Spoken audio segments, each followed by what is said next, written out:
So when Elden Ring came out, I was one of the people that fell into the camp of like, I kind of don't understand why this game is considered one of the best games ever made. It seemed like janky boss fights and kind of bad camera movement, to be quite honest with you. And I didn't really give it a full shake. And I saw everyone over the last few years here has been talking about how this is basically the best game ever, etc. So I thought, why don't I replay this? And over the last 10 days, I spent the last 10 days getting about 120 hours into the game, fully completing the campaign, though I haven't 100%ed everything. That would take a long time. It's one of those games where like 100 hours is basically, congratulations, you completed the tutorial level of gameplay. So I have a lot left to do in terms of the game, and I have other builds, etc. to do. But I wanted to look at it from a newer player's perspective.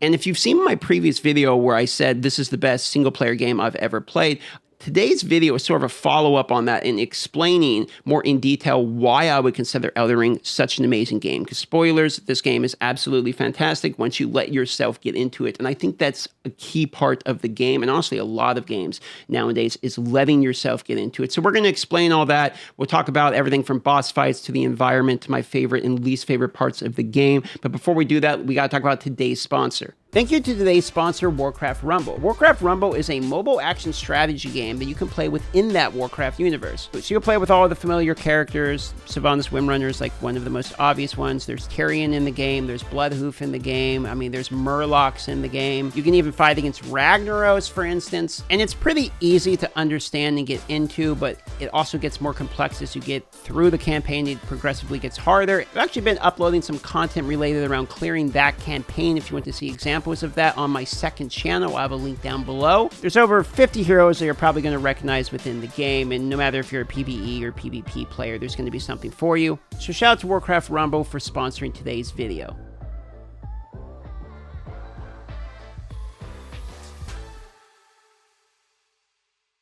So the first thing we got to mention, because it's obvious, is the visuals of the game. When you look at the game itself, you see things like the tree back there, you see this bridge. Everywhere you look, it's sort of like Simba. Everything you see shall be yours. You can actually physically go there. In fact, if you look on your map, you're going to see I am right here, okay? And I am pointed this direction, looking this way. And you can see on the map, well, there's a giant bridge. Well, there's the giant bridge. In fact, that's not very far out there, because if you look on the map is enormous. That's that giant tree that we are seeing all the way in the background. So there is a significant amount of areas you can explore. You can go to anything you can actually visually see. It is, in fact, a world, not a backdrop. This is the part where I'm going to say you have to let yourself get into the game, because sometimes when you play these games, you realize, oh, I'm playing a game. You don't let yourself get immersed. You don't let yourself get into the game. And instead, you're just thinking, oh, that's a cool backdrop. But no, it's not actually. It's an area that you can go, because the key to the game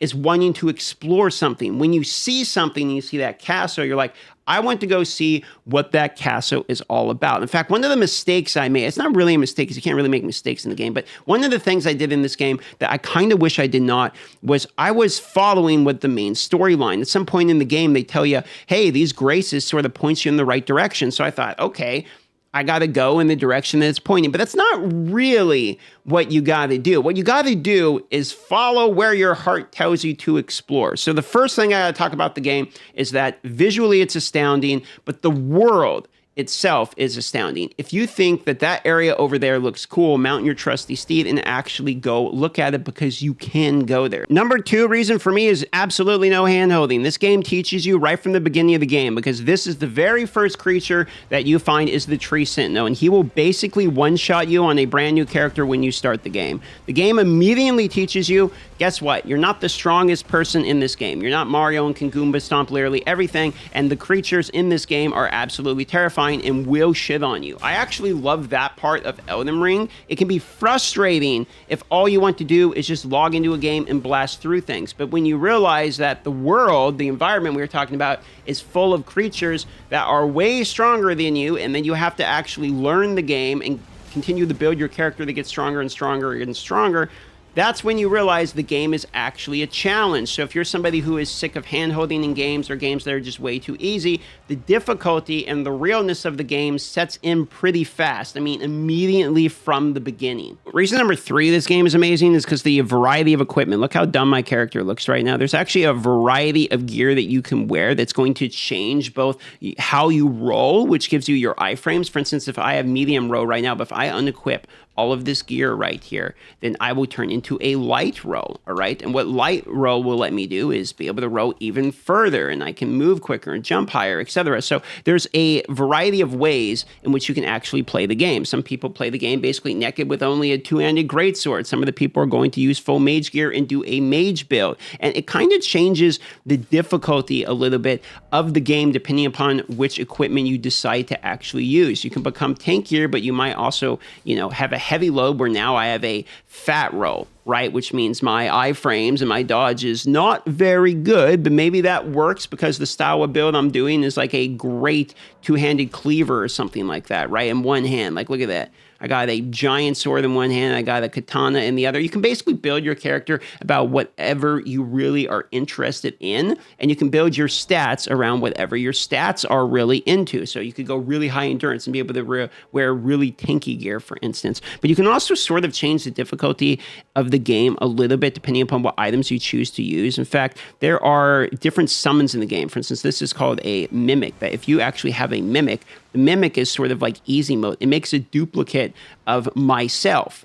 And now this duplicate of myself will follow me around and kill things with me and make it a lot easier because now I have two of me, right? And he's duplicates my stats and everything. And there's a variety of these. You can get skeletons that keep resummoning themselves. You can get archers. You can get whatever you really want. But you could also do mage gear. You could use a mage staff, for instance. So if I go in here, I could get myself some sort of mage staff. And I could go ahead and cast magic if I choose to. Or I could use a bow and use range. In all of these different ways, see, there's a staff here.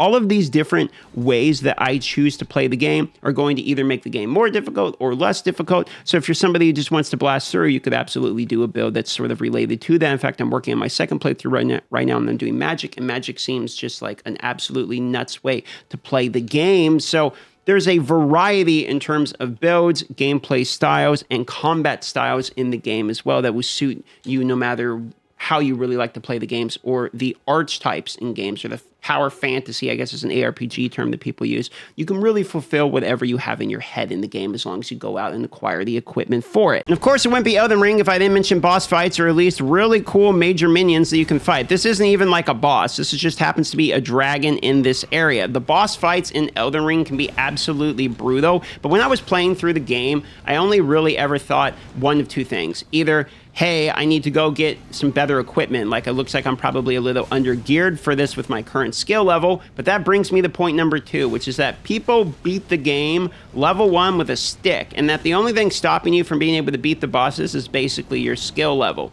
There is, I would say, only a few bosses that felt like other bullshit and unfair, in my opinion, and most of those have to do with, like, you're fighting two bosses at one, like the gargoyles come to mind, or the Godskin duo come to mind. But other than that, most of the boss fights in the game feel fair and feel like a situation where you're learning their mechanics, and every single time that you fight the boss over and over again, you're actually consistently getting better and better and better against that boss. And the feeling of progression in the boss fights is actually one of the reasons I love the game. When I was playing ARPGs, for instance, like Path of Exile against the Uber bosses, or learning Uber Lilith in Diablo 4, one of my favorite things was the feeling of progression. You're fighting a boss and you're consistently getting better and better at the boss, or at least you're learning the mechanics, and you feel like, hey, I'm going from dog shit against this boss to I'm actually making some progress. And that was what made me sort of fall in love with the in-game bossing in games. And they do have that in spades in this game, but they have it from the beginning of the game. Literally, the guy I showed you earlier on the horse, the very first minion, you could sit there and you could fight that guy till you can beat him if you want. And plenty of people have done that from the beginning. Just sit there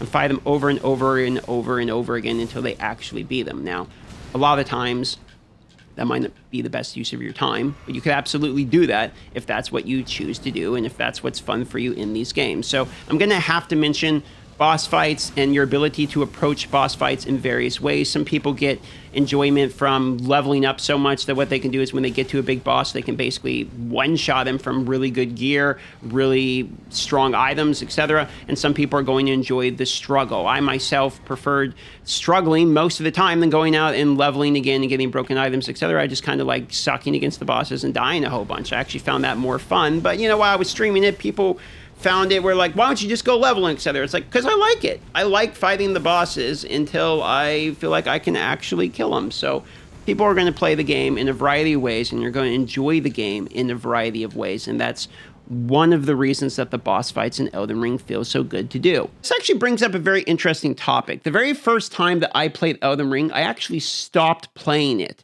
because Elden Ring has this way of, when you're a streamer particularly, but I think this does happen to sort of everyone if you interact with other people and talk about the game, it has this way of people telling you either how to play the game or that you're playing the game incorrectly, you know, sort of doing like accidental gatekeeping is the way that I would say it, getting mad at you for using certain items, getting mad at you for not using certain items, getting mad at you for being too high level for a boss, getting mad at you for being too low level for a boss and you need to go explore more. Almost no matter what you do, there's somebody upset that you're doing it within the game and telling you that you're ruining the game for yourself. So I was trying to figure out why this was, because I've been streaming over 10 years and I've actually never experienced that in a game except this one. I mean, there's gatekeeping in other games and stuff like that, but it just didn't really feel like gatekeeping. It felt like something different. So there was a very unique energy around it. And so I think I figured out what is going on with it and why this game in particular, you're going to see this topic get brought up so much. Because the game is so large and because there's so much to do with so much exploration, so many boss fights that are optional, so many different items and so many styles of playing the game, almost everyone who plays the game is going to have a somewhat unique experience. More than likely, the exact path that you have taken throughout the game with the chronological order in which you've done everything has never been done before by the time you pick up the controller and play the game. So what you end up having is a somewhat actually really cool phenomenon of everyone has experienced a different playthrough of the game. And because of that, they have a different piece of advice, tip, experience, or way of conquering things that almost everyone else did not do. Now, there's a lot of people that just picked up a mage staff and blasted through every boss. There's a lot of people that pick up a broken weapon at the start of the game and blasted through every boss, okay? There is definitely experiences that have been done by many people many times. But my point is, because the game is so large and so much variety in terms of the way you can play through the game, that everyone has a different piece of advice to give or a different experience that they're excited to share. And that can come across as overwhelming amount of people telling you to do different things because everyone did different things. And when you think about it, even though that is, as a streamer, can seem fairly negative, if you look at it for what it is, it's actually quite beautiful in the fact that everyone can have a different experience. And the 1,000 people yelling at you in the chat telling you that there's a million different things that you should be doing is actually quite poetic because there's a million different things that you can be doing. And that is the conclusion for me of Elden Ring, is that the thing that made me hate Elden Ring when I started to play it is actually the thing that is so beautiful about the game. At least that's my opinion and why I think Elden Ring is one of the best games I've ever played.